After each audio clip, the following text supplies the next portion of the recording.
Now I'm going to bring in Don Dawson. Don, I'm glad you showed up and you got my email. Great to have you back. Thanks, Dale. Happy to be here.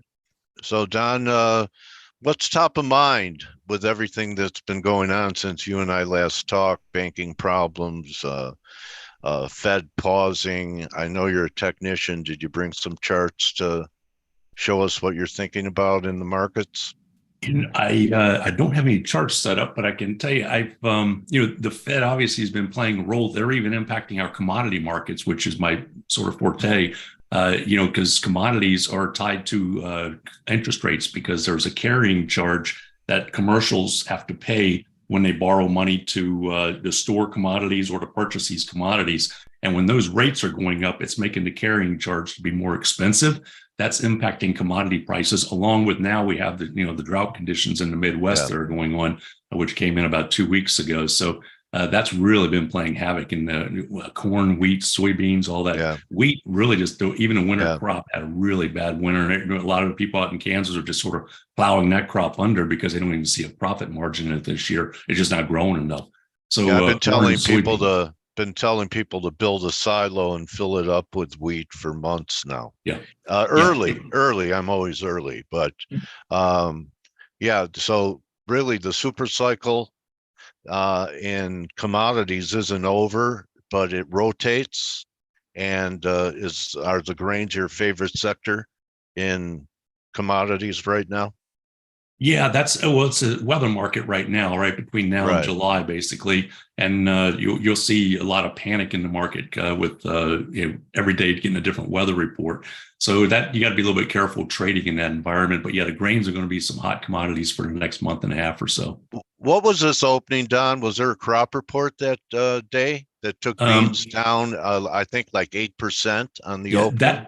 It looks like maybe you're on a continuous chart, and that was the July rollover. November. Okay. All right. So that was, I was wondering. What the heck? All right. And the corn looks good. Yeah, if you're on a November bean, you wouldn't see that like the X contract. But Okay. What about the metals in here, Don? Yeah, I'm actually been bearish on gold in the sense of prices coming down, not a big drop or anything, but I'm looking for, I wrote an article for Bar Chart on this recently too. I'm looking for a big rally in gold and also the dollar at sort of the end of June, beginning of July, on up until about the middle of August. And that's typically a seasonal pattern that we see quite a bit in the market for gold and the dollar, which is ironic because most people think dollar and gold are inversely correlated. But there's a 15-year record showing that's not necessarily the case for that period from July to August, which I can show you that I have a MRCI seasonal pattern. I'd be happy to bring that up on the screen if you'd like to see that. Yeah, sure. I'm going to stop sharing and you just go to the bottom of Zoom and share the screen. Do a share here. Okay, cool.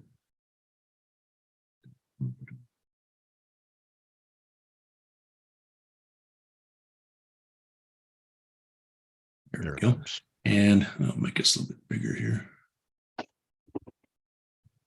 This is just, I'd written an article here last week, I guess it was, about copper. And I'm just looking, copper had a nice little run up, but we typically see copper from October through March. That's a typical rally. That's a 15-year pattern right here for the market on the black right here. So for the past 15 years, this is what the September copper contract has done basically from October through March. And that's really just getting ready for the home building season in the copper market. We're, selling copper for people who make or companies who make pipes, electrical wires, PC boards, everything like that. So really high demand time for copper. And then after that, it just dwindles right on down into where we are now. And now you just start seeing this choppy stuff here on up until we get into October and then, get new demand coming in. There's a lot of talk that China was going to come back and start buying a lot of stuff, but I think we can all see that China is not coming back online anytime soon. I think there's even been some comparisons to China and Japan, because Japan went through the big housing crisis, what was that, Right. 10, 15 years ago.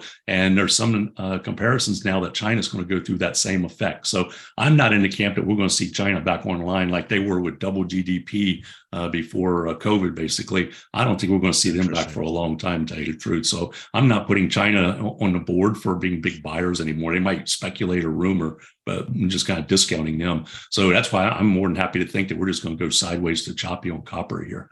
Okay. And, I was thinking about your call for, I think you said late July for long gold and long dollar simultaneously. Yeah. And that sounds like a geo event to me, or a big risk off event. That's when that happens. And some of that might be tied to because the U.S. government's fiscal year end is September 30th. And some of that just could be repatriation of dollars coming back, on a regular basis at that time of the year. I'm not 100% sure what causes that, to tell you the truth. But I'll show you a pattern here, and we can see. So is this all your work with these indexes here? What is this that we're looking at? These are okay. It's a company called More Research, and I know them. Yeah, I've been using seasonal patterns. Where people I think make the biggest mistake with seasonal patterns is, More Research puts out a weekly commentary where they talk about, buy on this date is an optimal date, and there's an optimal exit date. But there's nothing that cyclical in the markets that you can buy something consistently on the same date and sell it on the same date every year. So really, if you use them more as a window of opportunity and then compare them to your technical analysis and make sure you've got the right trend, something is supporting it. You can't just come in here and say, oh, there's a seasonal pattern I'm going to buy, because I can't tell you how many times in the past I would have bought something if it was 100%, meaning for the last 15 years, it's done the same thing. Next year, it didn't work. 7%, right? Price is king. Yeah, I don't get too excited about king, that. So right? This is what I like to use the research for More Research, and they're just reports. You can buy these reports from them. Here we go. There's my October. Let me just pull down here December gold. Yeah, and so here's and it's contract specific too. So there's a December contract, August contract. So each one of these markets, believe it or not, have their own characteristics to them. So that's why it's interesting too. Why you don't want to just clump all of it like a continuous chart to do your seasonal analysis. I know some people have all this new software out there that does their own seasonal analysis on their home computers. But if you don't understand the concept that you can't just clump continuous charts together and come up with seasonality, because a September, in the grains especially, you got planting season and harvesting season. Those two crop months are 180 degrees out of sync, what seasonality is, right? So you can't just clump together those on a continuous chart and expect to get accurate information. So in the futures, you're much better off looking at contract specific, not continuous charts. So if you want to get real price action, or price levels, I should say. But here's a December contract. And basically I went to December because that gives you all 12 months down here of the year. And you can see back here, we have January right on up until it's February, March. And that's a typical rally that we have. And you can see with the charts of gold that, we get that peak. And this year we had the same thing. And then we tend to just go sideways here for a while until we get to July. Now this year, this little rally here, the April rally, took us up a little higher than what we did back here for the seasonal high back here for February. But if you'll notice, we did not go very far beyond that. It hiccuped and, sideways and everything else above this. It just couldn't get any traction. Now it's just meandering back down like this. So this is what I see this thing coming in here and doing. And you can see here as we get towards about the middle of July, end of July, this is just a very beautiful looking rally that we have right here. August is a very strong month for gold. So I always try to encourage people, if you're trying to get into gold, like if you're an investor or something, start timing it around some of these seasonal lows, where times of the years where you're going to see some lows. Start putting money in there. Don't buy something just because you have the money today, because you end up buying it up here somewhere, right? So think about, and I'm not trying to tell you to time a market, but use a little bit of horse sense and think, hey, this is when the market typically makes some lows. Why don't we start looking in this time frame to get, put money into the market? You'll get a lot better returns, in my opinion. But let me show you the dollar index on this as well, because this is just an ironic coincidence how this worked. But July through August, pretty good looking rally there. Let me go back up here to the menu again. It's down, but here we go. Dollar index is going to be 104.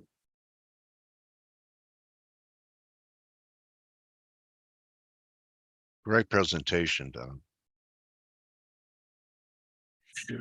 We don't get good seasonal presentations like this. I figured you guys a little bit more on the Forex side. Probably don't get much of that. Well, and not seasonals on them. So, I mean, this is really excellent stuff. Yeah, and this is ironic because a lot of people don't feel there's a seasonality in the currency markets or in the interest rate products or in stock indexes because they're paper assets. And every market has seasonality to it. As a matter of fact, we're got a pretty good one coming up here in the interest rate markets as well, and that's tied into the government's year end in September 30th, where basically from around end of June, I believe, up until about the end of August, interest rate prices typically go higher and yields go lower. And this is like a 98, 99% occurrence over the last 15 Lower years. yields? Because that's what Yes, my lower technicals yields, are right. saying. Lower yields, exactly. All right. And all that is just the government doesn't have to issue as many. Well, it starts with the April tax season. As it starts giving the government a little bit more money, so they don't have to issue as many bonds. I heard from Luke Groman it was a bad tax season. Oh, really? Okay, for the government, huh? Well, the receipts are down 20%. Okay, well, maybe after Biden hired all those gunslingers, they'll go out and get that 20% back and some more, right? Yeah. Uh-oh. But anyway, that's one of the beginning times of where the money starts coming back into the government, so they don't have to issue as many bonds. So that's less supply of bonds. And then as you get to the government's year end in September 30th, then they don't have to issue as many bonds. So those two occurrences happening right there every year tend to make a little rally. I shouldn't say rally; it's a decent rally in that market. I can show you that chart here in a little bit. All right. So what are we looking at? The dollar bottoming in early August. Yes. So here we go. We got over here's our July for September contract for dollar. Yeah. So you can see here's your bottom right here for same concept, pretty much gold just sort of working its way down, dollar working its way. But look at this same consistent pattern, nice early strong August. Rally right on up in here until about the 1st of September or all through August. But this is the same thing gold did, right? And most people say, no, that can't happen because they're inversely correlated. Well, correlations, you got to take with a grain of salt, okay? Because there's certain times of the year where they are going to go in the same direction. And then sometimes it's just because of the news events that are going on. Sometimes stock prices and interest rates go in the same direction when there's a portfolio reallocations that are going on in the markets. That can happen, but anything can cause correlations to go out of sync, just like a seasonal pattern can go out of sync with a bad weather pattern one particular year. So we can't, just because something's on paper or on a screen, we can't take that and go like, oh, that's written in stone, we can take that. Yes. That's not the case. So always do your own analysis, do some due diligence and confirm that. But on here, this is a 15-year pattern, and also the 30-year pattern is on here, but the black one is 15. That's the one I like to pay attention to. So when you have gold and dollar making these kind of sort of odd moves like this, that's what I'm kind of leaning towards the end of June, or I should say July in this case. But as we come into that, getting long on this gold and something on the dollar as well. But in the meantime, I think we just got some sideways money, especially in June for gold. It's just sideways. And the dollar after Friday's move looked vulnerable, so we could be in new lows. Huh? Yeah, I don't know if that was a technical event. Some of it was news driven by the ECB. And the Fed did come out and say we are going to raise rates more, right? Yeah. And they just said that we put the brakes on things here. And I think the problem is too is we've got an election year come. Well, your figure is going to be starting up for next year for the 2024 election coming up. That's going to put a cap, I think, on interest rates going very high, because the Fed normally doesn't get too aggressive in either cutting or raising rates coming into an election year like that, because they don't want to try and look like they're playing either side, even though we know that's not true with the Fed. But anyway, I think that's going to have a play on it as well. But they did say that they will have to raise rates again because they're not going to get down to that 2%. And I don't know, what do you guys think about this? But I think their new area is going to be a 3% target, not 2%. I think 2% is. It's like the old days of 0% interest rates, right? I don't think we're going back to that anytime soon, I hope. Right. No. But, on the other hand, I think 2% is going to be, with the way salaries are and everything today, I think it's going to be a very tough target. Yeah, they chose a couple of real rough targets with shortages in both labor and housing. Exactly. Yeah. Yeah. So you were going to show us the seasonal on yields and interest rates. Let me show you that really. Yeah, thanks for reminding me. That's what I do. Yeah. I don't remember what room I'm in, but I can. Yeah, but you're good at reminding other people, right? That's good. Yeah, you ever walk into a room and say, "Why did I come in here?" Oh yeah, what did I come here for? I don't really like thinking about those times because they happen too often. It's that thing about getting old. It's just not good to me. Yeah. Well, if we can read a chart, we're okay. We don't have to know what room we're in. I'm with you on that. So, all right. So my 10 years down here on 62.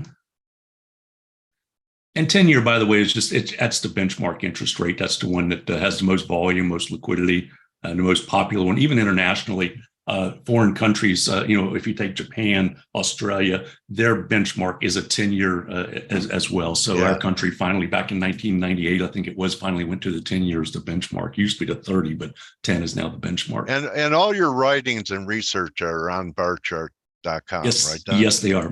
I can show. Is there a difference between stockcharts.com and barcharts.com? I think so. I think their bar chart does a very good job. They got a lot of analysis information you can do in there, and it's also, you can do futures and also on the stock side. So I think stock chart participates mostly on the stock side, but bar chart has got a good blend, so you can get a taste of both sides.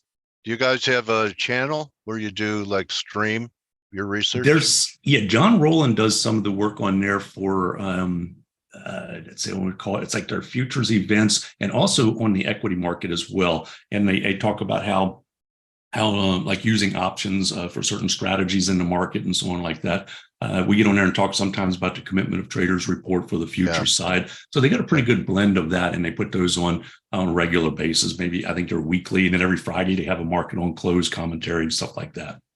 Okay, nice. So people go to barchart.com. I just wanted to ask that question because people probably think it's the same. It's not the same company. They're different companies. And I started using barchart.com, I don't know, 15, 20 years ago. I actually keep their little app on my phone. It's just delayed quotes, but anytime I'm out somewhere, and I usually do overnight trading or swing trading, trend following. So I'm really not day trading anything. So I don't need up to the minute when I'm out on the road. But I think it's just a cool little thing. You open it up and you can see all the quotes, or open a chart super fast, and it's pretty nice. And it's a free feature they have, so it's not even charged for it. So we were due for this low, high in yields, low in prices, because this is a 10-year note SEP, and it looks like it's bottoming now. Yeah. And right here, this would be in your June timeframe right in here, but this is that pattern. It starts, and remember, these are the prices going up, not the yields. So if the price goes up, the yields go down. And this is interesting because last year was one of the most brutal years for interest rate markets as far as a bear market. I mean, it didn't work. Did it work though? Yes, exactly. That's what I wanted to point out. Now, as bad as last year was, if you go back and look at your charts, you'll see that June through August, we did have a rally in that. And it was just, I'm like, where did that come from? Of all the years, I said, there's no way that thing could work last year. And it did. But that's just how consistent this works. Now, it fell like crazy right after that when that August seasonal came through. But boy, it worked going into that. So it's just such an interesting pattern here. So here's a pattern now where you can see July and August really, here you got treasuries rallying, gold rallying, which is probably a common thing because that's typically what happens. If yields go down, gold wants to go up. So you can watch this and see, hey, if interest rate prices are going down, that's going to be another tailwind for gold prices to go up. And then also you got the dollar going higher. Now that's the oxymoron, and everybody's going like, wait a minute, how does the dollar? Sounds like flight to quality to me. And if you don't mind, maybe we could wrap it with seasonals on risk, like S&Ps or NASDAQ. Okay. All right. Yeah. But it just tying these three together at this time of the year. And this is what I really like using these type of seasonal charts for. I don't come in here and try and catch every one of these wiggles, because you can imagine they're not going to be accurate when you're doing that. I'm looking for some really, flat bottoms like this and significant, slopes like 45-degree moves like this. Like all this down here is just kind of choppy sideways stuff. You don't get too excited. But when you see something going for like 2 months in a row in the same direction, very strong like that, that catches my eye. And that's where I start looking for my daily charts for the trends to start. Okay, let me get some uptrends in here, and I want to get long these markets. And that'll really give some of the regional banks a chance to cut their exposure to the duration risk that is bankrupting them. Exactly. And this also gives the Fed, because remember, they're selling their asset, or they're selling their securities as well. This gives the Fed a chance to sell them at a higher price as well. What a coincidence. Isn't it? Isn't that amazing? What a miracle. Is everything, right? It's not the if, it's always the when. There you go. The seasonality on the indexes, I feel like they're a little bit distorted, to tell you the truth. And the reason is because of the bull markets that we've been in, right? Right. They're not like, they did not do well during the bear markets of this, simply because of all the times that we had. There's S&P 186 shocks. Yeah, it was not anything that happened in the last 15 years. So Yeah. it really distorted the seasonals. Here, oh, it's gasoline. She's done. Said I think it was 66. 60. Okay, there we go. What's 10 points? Yeah. That's not gas in there. Let me. All right, this time I'll pay attention. There we go. 86. Good grief. Okay.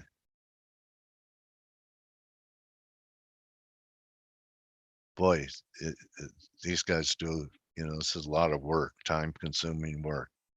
Yeah, I just find this stuff super. This is, some people have like stock screeners, and you got to use, because look at 8,000 something stocks. You're not going to sit there and look at each individual. So if you have a screener, and that's what I use these seasonal patterns for, like on my Sunday analysis when I'm getting ready to come in for the week. I like to scan through this, and even my daily worksheets, I've always got to place what's the seasonal trend, up, down, or sideways.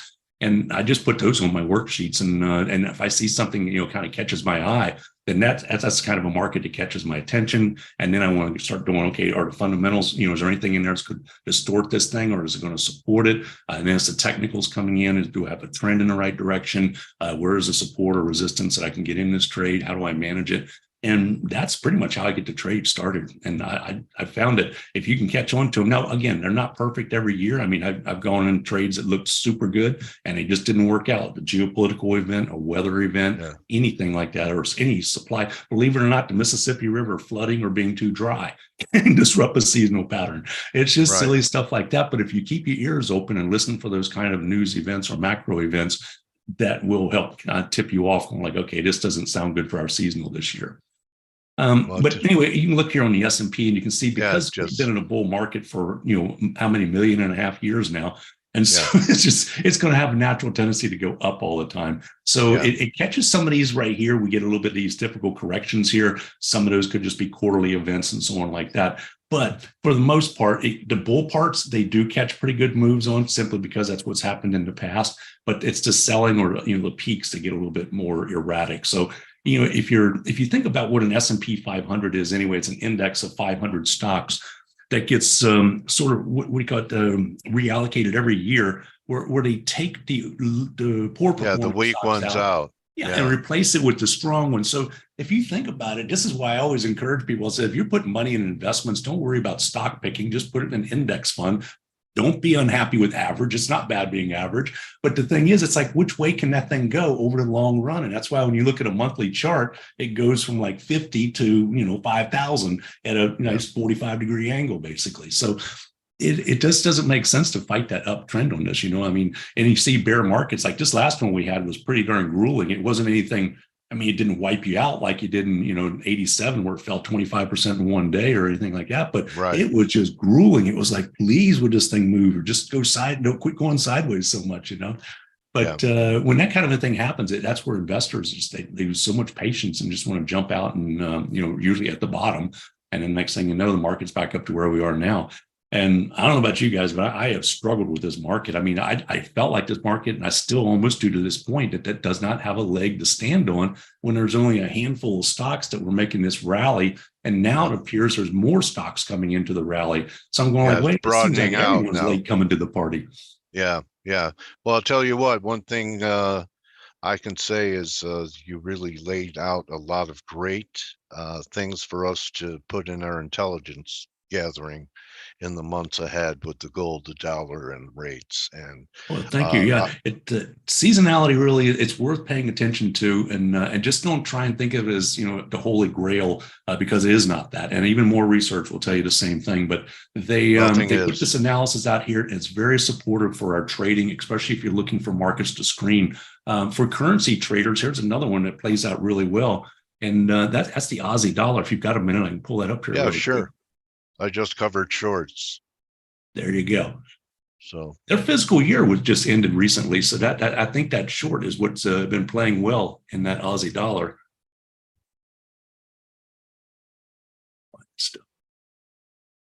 There you go. Aussie is 107.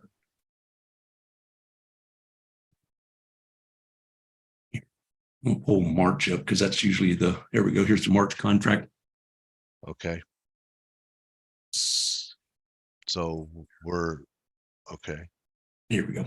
So here's, I'm going to use a September contract because okay, March is going to be ending about the time of this rally that we're looking for. But if you see this peak that we have right up here in the April period for Aussie dollar, as we come in here in this February and March timeframe, this rally is coming because remember they're in the southern hemisphere, we're in the northern hemisphere up here. So their crops, which is something that they do a lot of exporting of, they export a lot of commodities, which is one of the reasons I like that currency to follow. And it's not as affected by the US dollar as other currencies are, even though it's paired to the dollar, but it doesn't wiggle like, say, a euro or something like that when events happen in the US dollar. But this is an interesting pattern because it's tied to a crop, and crops are very, very cyclical, right? I mean, I don't care what country you're in, you put them in the ground at the same time every year, and you take them out of the ground at the same time every year. If you have foreign countries buying so much of your product, and their harvest season is in February and March because it's coming into fall while we're getting spring getting ready to start, their fall is starting. So that's their harvest season. Mm-hmm. When countries come in to buy their crops or any of their currency or commodities for that matter, the first thing they have to do is sell their currency and buy the Aussie dollar. So it puts a bid in the Aussie dollar every year around this March, especially March timeframe. But this is just a beautiful little play in the Aussie dollar. And then if you go look, you'll see, I believe this is the Australian fiscal year end comes in around here somewhere. But this pattern is so reliable. It's almost as good as that 10-year interest rate. But we're in June now, right? So yes, what's the outlook? So that we put in the bottom in May and we're up until July. Right. And what you'll see, and notice this thing here, and remember what we were looking at on gold, how it just sort of meandered down in June, right?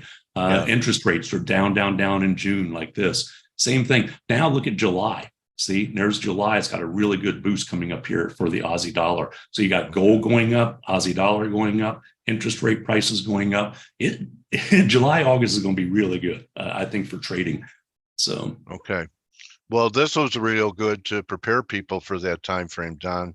And that's what I try and do in my bar chart articles, Dale, is to write about upcoming events that might be 3 or 4 weeks away. But it's better to be prepared for it than have it say like, oh, yeah, last week, something like that. But give people a couple of weeks ahead to plan for, and it gives you more of a window because there is no particular data that always turns on. So you got to find that window, 5, 10, 15 days within a seasonal window and go like, okay, here's where I'm looking to get into this trade during this period. And then it's just using technicals to confirm it and boom, take off. Yeah, it gives traders time to mentally prepare for it. Oh. I mean, anytime you go and say you're a pro athlete before a game, there's preparation, mental preparation. Warriors, they prepare for battle mentally, and trading is like that. It's a bit like a battle, and you have to prepare yourself so that you can, know your plan and stick to it. Totally agree. Really a great interview, Don. I'm very glad that forgot who referred you to us, but every the last 2 times you've been here, I've learned new things from you, and you've edified the whole community. So much thanks. My trading warrior brother, everyone, my trading warrior brother, Don Dawson. Go to barchart.com, check out his charts and his articles, and you'll be a better trader. So again, Don, thanks very much, and I'll send you the clip when I have it, and we'll set up another time for the fall, see how these seasonals worked out. I look forward to it. Thank you very much. And if we have some interest in the seasonals and stuff like that, we can put something together for the next show for an upcoming trade and see how that would help traders. Oh, all right. Sounds like a plan. Don, thanks again. Everyone's thanking you. Mandy, I don't know if you know her. She's from Australia, but everyone thanking you. And so it was appreciated by the whole community. Thank you, Don. Well, thank you. I'm doing a lot of podcasts in Australia right now. It's pretty interesting. A great group of people down there. So thank you. All right. So he's not only tracking seasonals, he's talking to people there. And you can join the team and 13 minutes for the morning edge. Everyone have a good day trading, and don't just count your pips, count your blessings. Adios. Thanks again, Don. Thank you. Bye-bye. Hey traders, this is Blake Morrow with ForexAnalytix. Thanks for stopping by our YouTube channel. Don't forget to like these videos, share them, and subscribe to our channel so you don't miss any of the content that we provide here for free. Thanks for stopping by. I'll see you in the next video.